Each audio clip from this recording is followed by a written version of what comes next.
ये इसको I1 बोल देते हैं, और दूसरा एक इंसिडेंट रे लेते हैं जो कि मिरर के बॉटम एंड पे इंसिडेंट हुआ, जिसको हम I2 बोल देते हैं।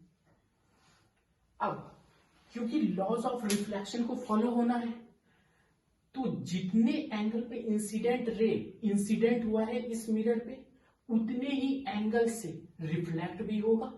लेकिन अब सवाल आता है कहां से रिफ्लेक्ट होगा, कहां से, मतलब नॉर्मल से। तो हमको यहां पे नॉर्मल ड्रॉ करना होगा, नॉर्मल मतलब परपेंडिकुलर। अब सवाल आता है परपेंडिकुलर किसके, उस रिफ्लेक्टिंग सरफेस पे। अभी यहां पे रिफ्लेक्टिंग सरफेस क्या है, ये मिरर है, तो इस मिरर के परपेंडिकुलर ड्रॉ की। ये मेरा नॉर्मल हो गया, एन से रिप्रेजेंट कर दिए। अब इस नॉर्मल से ये इंसिडेंट रे जितने भी एंगल पे है, उतने ही एंगल से ये रे यहां से रिफ्लेक्ट हो जाएगा। यही तो लॉज ऑफ रिफ्लेक्शन है। ये एंगल जो भी है, इतने ही एंगल पर एक रिफ्लेक्ट हो जाएगा।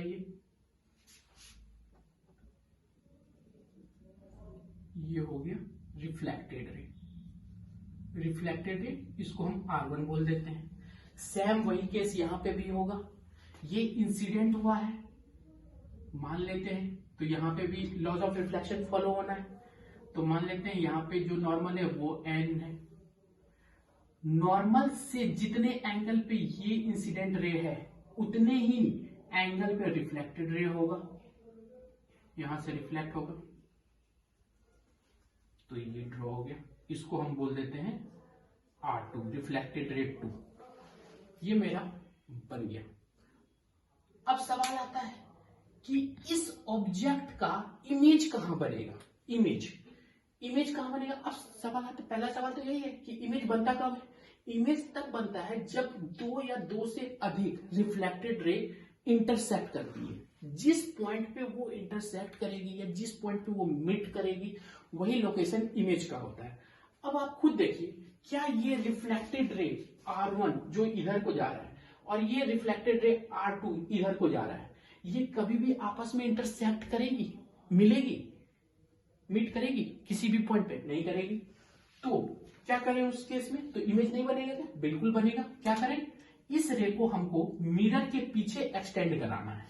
मिरर के पीछे, ये मिरर के पीछे वाला पार्ट है, तो इसको मिरर के पीछे एक्सटेंड कराएंगे, और जिस पॉइंट पे ये मीट करेगा उसी पॉइंट पे हमको इमेज मिल जाएगा। यहां पे मीट कर गया, तो ये हो गया इमेज का लोकेशन आई बोल देते हैं उसको।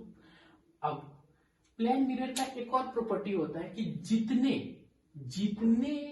डिस्टेंस पे प्लेन मिरर से ऑब्जेक्ट को रखा जाता है, उतने ही डिस्टेंस पे इमेज बनता है। और आप इस डायग्राम से भी देख रहे हैं कि अप्रॉक्स उतना ही दूरी पे इमेज बना है।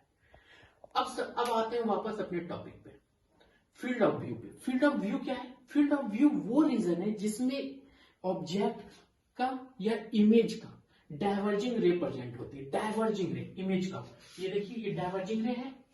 तो ये अगर हम इसको यहां पे C बोल दें और इसको D बोल दें, तो इस रीजन को हम फील्ड ऑफ व्यू बोलेंगे। इस रीजन को हम क्या बोलेंगे? Field of view. मतलब रिफ्लेक्टेड रे R1 से रिफ्लेक्टेड रे R2 के बीच में फील्ड ऑफ व्यू का रीजन है। कौन सा रीजन है? फील्ड ऑफ व्यू का रीजन। अच्छा, अब ये फील्ड ऑफ व्यू का क्या इंपॉर्टेंस है? इंपॉर्टेंस ये है कि अब इस फील्ड ऑफ व्यू के रीजन में जहां पे भी ऑब्जर्वर होगा, अगर वो ऑब्जर्वर इसके अंदर होगा तो उसको इमेज दिखाई देगा, अदरवाइज नहीं दिखाई देगा। जैसे मान लेते हैं ऑब्जर्वर अगर कोई है,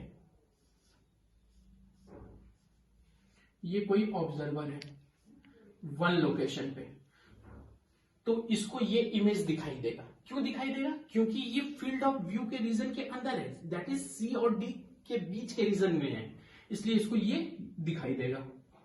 अब अगर मान लीजिए कोई दूसरा ऑब्जर्वर है जो कि किसी पॉइंट 2 पे है, किसी लोकेशन 2 पे है, तो क्या इसको ये इमेज दिखाई देगा? बिल्कुल दिखाई देगा, क्योंकि ये अब भी फील्ड ऑफ व्यू के रीजन के अंदर है, जो कि है C से D। अब मान लीजिए कोई ऑब्जर्वर है यहां पे, क्या इसको अब दिखाई देगा? बिल्कुल दिखाई देगा। क्यों? क्योंकि ये अब भी फील्ड ऑफ व्यू के रीजन के अंदर है। अब मान लेते हैं कोई ऑब्जर्वर है जो यहां पे है, क्या इसको अब ये इमेज दिखाई देगा?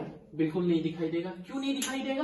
क्योंकि ये अब फील्ड ऑफ व्यू के रीजन के बाहर आ गया। फील्ड ऑफ व्यू का रीजन क्या था? सी से डी, जो कि इस रीजन के ये बाहरी ऑब्जर्वर है। अब इसको ये इमेज नहीं दिखाई देगा। तो फील्ड ऑफ व्यू है क्या? तो बेसिक बात क्या है, फील्ड ऑफ व्यू अगर का रीजन अगर हमको निकालना है तो उसके लिए हमको क्या करना पड़ेगा? उस ऑब्जेक्ट से दो इंसिडेंट रे निकालें जो कि मिरर के टॉप एंड और बॉटम एंड पे इंसिडेंट करें, फिर अपने अपने नॉर्मल के अकॉर्डिंग उसको उसका रिफ्लेक्टेड रे ड्रॉ करें। बस टॉप एंड का reflected ray that is R1 and bottom end का reflected ray that is R2। इस दोनों के बीच का जो रीजन है इसी को फील्ड ऑफ व्यू कहते हैं। और अगर कोई ऑब्जर्वर इस फील्ड ऑफ व्यू के रीजन के अंदर है तभी उसको वो इमेज दिखाई देगा, अदरवाइज नहीं दिखाई देगा।